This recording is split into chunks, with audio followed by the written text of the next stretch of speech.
सुधा समाधान।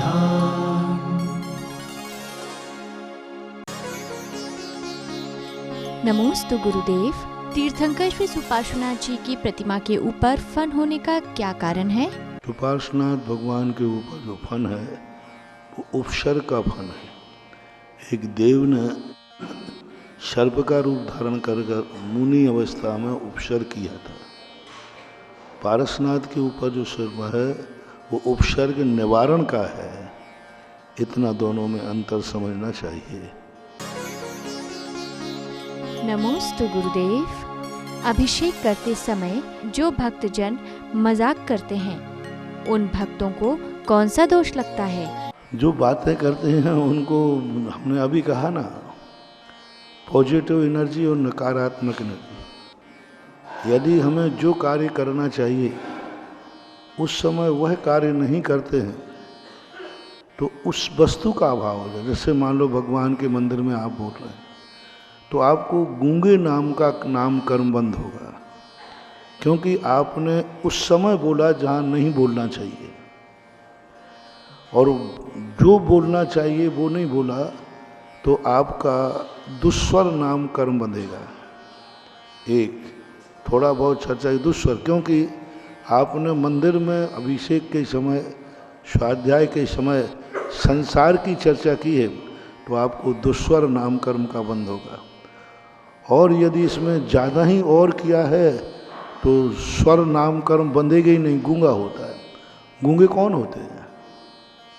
जिन्होंने कभी महाराजों की निंदा की होगी, जिन्होंने कभी धर्म की निंदा की होगी, जिन्होंने सज्जन गुणों के प्रति दोष का बखान किया होगा, तो उस कारण से उनको गूंगे नाम कर्म का कर्म कहता है तुझे ऐसी दशा में पहुंचाता हूं तो कोई बोल ही नहीं सकेगा। तो ये सब कर्म को ध्यान रखना चाहिए। नमोस्तु गुरुदेव। भगवान की आरती लेने के बाद क्या हम आशिका ले सकते हैं? ये भी एक तंत्र विद्या का रूप है जो हमारे लिए उसकी आरती लेने का अर्थ है कि वह प्रकाश मेरे अंदर भी प्रकट हो, और उस प्रकाश को पाने के लिए कोई ना कोई हमें नैमित्तिक हाव भाव व्यक्त करना चाहिए। क्योंकि तंत्र विद्या जो है निरालंबन नहीं हो सकती, उसमें आलंबन चाहिए। आप यूं हाथ करेंगे तो नहीं चलेगा, सामने प्रतीक चाहिए, कोई ना कोई प्रतीक में। दीपक आपके सामने प्रतीक है। पूजा में आप लोग अष्टद्रव्य चढ़ाते हैं, इससे कौन सा जन्म मृत्यु विनाश हो रहा है? एक दो बूंद चंदन चढ़ा देने से कौन सा संतार ताप मिल रहा है? नहीं। कोई भी क्रिया की एनर्जी संसार में कोई ना कोई आलंबन चाहिए, कोई साक्षी चाहिए। वहाँ जब जल आपके हाथ में होता है तो जो आप भावना भा रहे हो वो जल के माध्यम से आप तक आ रही है। यदि आप अपना जल हटा दीजिए तो आपको नहीं। यहाँ मोबाइल की वर्गणाएँ भरी पड़ी हैं कि नहीं? लेकिन जिसके पास मोबाइल है उसका नंबर है, उसी को सुनाई देगी कि सबको? क्यों? वर्गणाएँ तो भरी पड़ी हैं, अभी भी वर्गणाएँ जा रही हैं, लेकिन आपके पास नंबर है, मोबाइल नंबर है और उसमें सिस्टम है तो वो ग्रहण कर लेगा। ऐसा ही बिना निमित्त के संसार अवस्था में हम किसी से भी एनर्जी ले नहीं सकते, कोई ना कोई निमित्त बनाना पड़ेगा। इसलिए आप दो चावल लेकर अर्घ ले लेते हैं, वो अर्घ आपका एंटीना है। भगवान से और आपके बीच में जो संबंध जोड़ना है वो दो चावल नहीं है, वो एंटीना का काम करते हैं। वो आपके लिए, यदि वो आपके पास नहीं है तो नहीं जुड़ेगा। 40 साल के अंदर पूज्यवर चामुंड राय आचार्य महाराज ने बहुत अच्छे ढंग से नैमित्तिक क्रियाओं के संबंध में बहुत अच्छा समझाया है। और उन्होंने कहा कि आलंबन चाहिए। मूर्ति में भगवान है कि नहीं मुझे पता नहीं है, लेकिन जब हम मूर्ति को भगवान की दृष्टि से देखते हैं तो हमारा संबंध मंदिर से नहीं, हमारा संबंध सीधा सिद्धालय से जुड़ जाता है। लेकिन मूर्ति का आलंबन चाहिए। जैसे आपके पास मोबाइल है और नंबर लग गया तो आपका कनेक्शन जुड़ जाएगा सीधा अमेरिका से। सारी चीज़ें, वो पिक्चर आपके लैपटॉप पे, आपके टीवी पर आना शुरू हो जाएंगे। और टीवी आपके घर में नहीं है तो, लेकिन वो स्टेशन से सामग्री तो चल रही है कि नहीं। इसी प्रकार से निरंतर हमारी वर्गणाएं विद्यमान रहती हैं। हमें कोई ना कोई निमित्त चाहिए, वो निमित्त टीवी का काम करता है। और जैसे ही मूर्ति हमारे सामने आई, हमारा सीधा कनेक्शन उन भगवान से जुड़ जाता है। टीवी एक मॉडल है, टीवी एक साधन है, टीवी में कुछ नहीं है। खोल के देखना, टीवी में पिक्चर निकलेगी? तो बिना टीवी के निकाल के दिखाओ। टीवी में पिक्चर है नहीं और टीवी के बिना दिखेगी नहीं। बस ये है सारा का सारा खेल इन नैमित्तिक क्रियाओं का। नमोस्तु गुरुदेव, तपोनिधि का अर्थ क्या है? तपोनिधि का अर्थ यहाँ पर अपने से अधिक गुणवान लिया गया। चूंकि जैन दर्शन में जो भी कथन किया गया मोक्ष मार्ग को ध्यान में रख के किया गया, तो यहाँ तपोनिधि का अर्थ हो गया पंच परमेष्ठी, इनको लिया गया। लेकिन थोड़ा सैद्धांतिक दृष्टिकोण से देखें तो मिथ्या दृष्टि भी उच्च गोत्र का बंद करता है, पशु पक्षी भी उच्च गोत्र का बंद करते हैं, अभव भी उच्च गोत्र का बंद करता है। तो उसको उच्च गोत्र कैसे बंद कर? वो तो मिथ्या दृष्टि है, गृहीत मिथ्या दृष्टि है। वो तो सच्चे देवसाद गुरु को मानता भी नहीं है। तो वहाँ तपोव्रत का अर्थ है अपने से अधिक गुणवान। जिस क्षेत्र में हमसे से अधिक गुणवान कोई व्यक्ति है वो सब तपोभृताम में आएगा।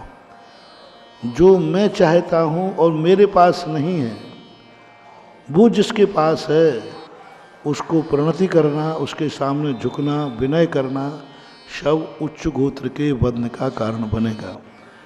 एक बेटा पिता को नमस्कार करता है इसलिए कि गुणवान है, हमसे बड़े हैं, गार्जियन हैं, उच्च गोत्र का बंध होता है। तो उच्च गोत्र के समय बस इतना ध्यान रखना है, ये हमसे अधिक गुणवान है, मैं इनसे गुणहीन हूँ, इसलिए मैं इनको नमस्कार करता हूँ। उस समय उच्च गोत्र का बंध हो जाता है, ऐसा मानो। नमोस्तु गुरुदेव, भोग भूमि के जीव संयमधारी न होते हुए भी भोगों में लिप्त रहते हैं, किंतु मनुष्य संयमधारी होने पर भी उन्हें दूसरी पर्याय में देवगति क्यों नहीं मिलती है? गत्यागति का कारण धर्म नहीं। धर्म जो है संसार से ऊपर उठाता है। गत्यागति जो मिलती है धर्म से नहीं मिलती, लेस्या से मिलती है। और लेस्याओं का परिणमन होता है कसाई की मंदता से। भोग भूमिया जीव सच्चे देव को नहीं मानते, लेकिन कुदेव को भी तो नहीं मानते। मोह जीव संयम धारण नहीं करते, लेकिन असंयम भी तो धारण नहीं करते, दुराचारी तो नहीं होते। उनके जो चोरी का भाव नहीं आता, वे किसी जीव की हिंसा नहीं करते, वे कभी भी झूठ नहीं बोलते, वो कभी भी चोरी चपाटी नहीं करते, वो कभी परिग्रह का संग्रह नहीं करते। और दूसरा, एक दूसरे के प्रति कभी ईर्षा भाव नहीं करते, दुराचार नहीं करते, व्यभिचार नहीं करते। एक पुरुष दूसरे की स्त्री की तरफ बुरी दृष्टि से नहीं देखता, एक दूसरे के प्रति कभी बुरे भाव नहीं होते। उनके यहाँ सातों व्यसन नहीं होते, शराबी होते नहीं, जुआरी होते नहीं, शिकारी होते नहीं, चोर होते नहीं, कुछ भी तो दुराचार उनके पास, सातों व्यसन नहीं उनके पास। और कसाई उनकी बिल्कुल मंद होती है। भले भोग भोगते हैं, लेकिन उनका भोग मर्यादित है, वैलिड है, कानूनन है। अभी हमने ताजगंज के अंदर ताजमहल की तलहटी में प्रवचन में कहा था,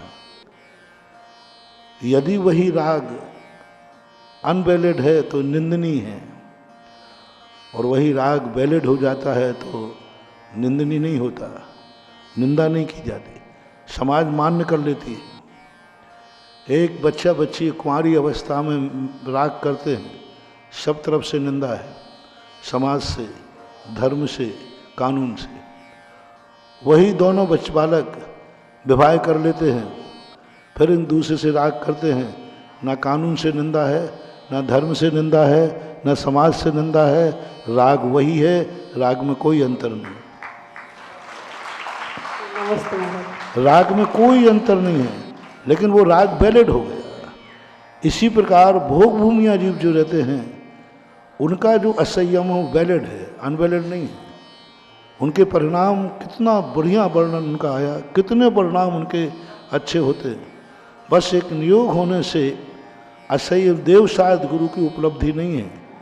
यहाँ तो देव शायद गुरु की उपलब्धि होकर के लिए मंदिर जाने वाले लोग मंदिर में लड़ते हैं, वे बिना मंदिर के नहीं लड़ते। आज आप देख लीजिए, आपके जैन समाज में देख लीजिए, मंदिरों को लेकर कितनी कसाएं हैं, कितने राग द्वेष हैं। कहो अभिषेक करते ही करते लड़ बैठे। वहाँ ऐसा नहीं होता। तो उनका जो राग है, उनका जो असंयम है, वो एक प्रकृति के बनाए हुए नियमों का कभी उल्लंघन नहीं करता, इसलिए वो मरकर देव ही जाते हैं। नमोस्तु गुरुदेव। भोग भूमि के जीव 10 प्रकार के कल्प वृक्षों से कोई भी वस्तु प्राप्त कर लेते हैं, तो ऐसे में वहाँ भवन को दूसरी बार प्राप्त करने की कोई व्यवस्था है? भवन नाम का ही एक कल्पवृक्ष भी है। वो उस भवन में जब बड़े होने के बाद उसमें परिवर्तन करते रहते हैं। वो इच्छानुसार अपने भवन में परिवर्तन करेंगे, लेकिन क्षेत्र का परिवर्तन नहीं होगा, भवन में परिवर्तन होगा। क्योंकि क्षेत्र वहाँ निश्चित है, जैसे विमानों का क्षेत्र निश्चित होता है, ऐसे एक भवन का एक एरिया निश्चित है। उस जीव के लिए उतना ही एरिया, गार्डन, महल, बावड़ी, झरने, सब कुछ वहाँ व्यवस्थित है। उस एरिया में आप परिवर्तन कर सकते हैं। जैसे उन्होंने कहा कि भाई हमें मकान के लिए इस डिजाइन का चाहिए या ऐसा चाहिए, तो उसके अंतरंग में कोई परिवर्तन करेंगे, लेकिन क्षेत्र में परिवर्तन नहीं करेंगे कि आज छिपी टोला में मकान बनाया, कल जाकर के नॉर्थ ईदगाह में बना लें, परसों यहाँ बना लें, ऐसा परिवर्तन नहीं होगा। उनका एरिया निश्चित है। जो जीव जितने एरिया के लेकर के स्वामित्व को लेकर जन्मता है, कल्प वृक्ष क्षेत्र परिवर्तन नहीं करेंगे, क्योंकि वो कल्प वृक्ष प्रत्येक व्यक्ति के आंगन में उपलब्ध होते हैं। वहाँ कल्प वृक्ष पंचायती कल्प वृक्ष नहीं है, वहाँ प्रत्येक भवन के अंदर कल्प वृक्ष, प्रत्येक भवन में।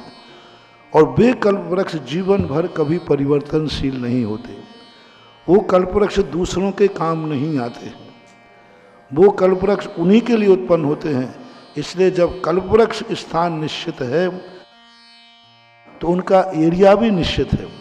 बस अंतरंग जो इंटरनल डिजाइन होती है, उस डिजाइन में वो परिवर्तन कर सकते हैं। मकान का मॉडल परिवर्तन कर सकते हैं, बस ये कर सकते। क्षेत्र परिवर्तन वहाँ नहीं होता है। नमोस्तु गुरुदेव। मंदिर में टूट फूट होने पर समाज वालों को कौन सा दोष लगता है? ऐसी समाज को ये दोष लगता है कि लोग घर में रहते तो रहते हैं, लेकिन उनके घर में चूहों के बिल हैं तो उन बिलों में भी वो रह जाते हैं। क्योंकि जो भगवान के रहने के स्थान को गंदा रखते हैं, कर्म उन्हें भी रहने का स्थान गंदा देता है। फिर उनको गंदे स्थान में रहना पड़ता है, गंदे क्षेत्रों में रहना पड़ता है। ये पशु आदि जो हैं, ये गंदे स्थान में क्यों रहते हैं? कोई निम्न जाति के लोग हैं, इनके मोहल्ले गंदे क्यों होते हैं? क्योंकि इन्होंने कभी अपने इष्ट देव आदि को गंदे स्थान में विराजमान करते हैं, इसलिए। नमोस्तु गुरुदेव। क्या अज्ञानी जीव को ज्ञान हो सकता है? अज्ञानी को ही बाद में ज्ञान होता है, शुरुआत में सब अज्ञानी ही होते हैं। जैसे एक बालक जन्म लेता है, सभी जन्म से बालक अज्ञानी ही होते हैं तीर्थंकर को छोड़कर, लेकिन बाद में वही ज्ञानी बनते हैं कि नहीं? तो बस अज्ञान से, अंधकार के बाद ही, अंधकार में ही सूरज का ये प्रकाश जो है कार्यकारी होता है। जब प्रकाश ही है तो प्रकाश में क्या प्रकाश? तो अज्ञान को ही हम सम्यक ज्ञान बनाते हैं। पहले व्यक्ति अज्ञानी होता है, फिर ज्ञान को प्राप्त होता है। नमोस्तु गुरुदेव। जैन कुल में जन्म लेने पर हमें सम्यक दर्शन प्राप्त होता है, तो मोक्ष जाने के लिए कितना काल रह जाता है?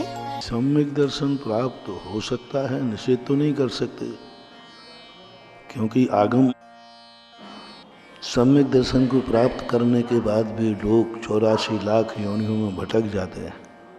पर एक बार सम्यक दर्शन होने के बाद अनंत संसार छोटा होकर के अर्ध पुद्गल परावर्तन काल रह जाता है, यानी असंख्यात 24 में उसको मोक्ष होगा ही होगा, लेकिन असंख्यात 24 काल भी व्यतीत कर सकता है। नमोस्तु गुरुदेव। कौन से कर्म उदय से सम्यक दृष्टि जीव को जैन कुल में जन्म मिलता है? ऐसा कोई नियम नहीं, क्योंकि भरत चक्रवर्ती के 923 पुत्र पूर्व भाव में जैन नहीं थे, निगोद से निकल के आए थे। बीच में गिंजाई बने थे, जो लाल रंग की गिंजाई होती, और गिंजाई से सीधे भरत चक्रवर्ती के कुल में जन्म हुआ। अतः ऐसा नियम नहीं है कि सम्यक दृष्टि ही जैन बनता है।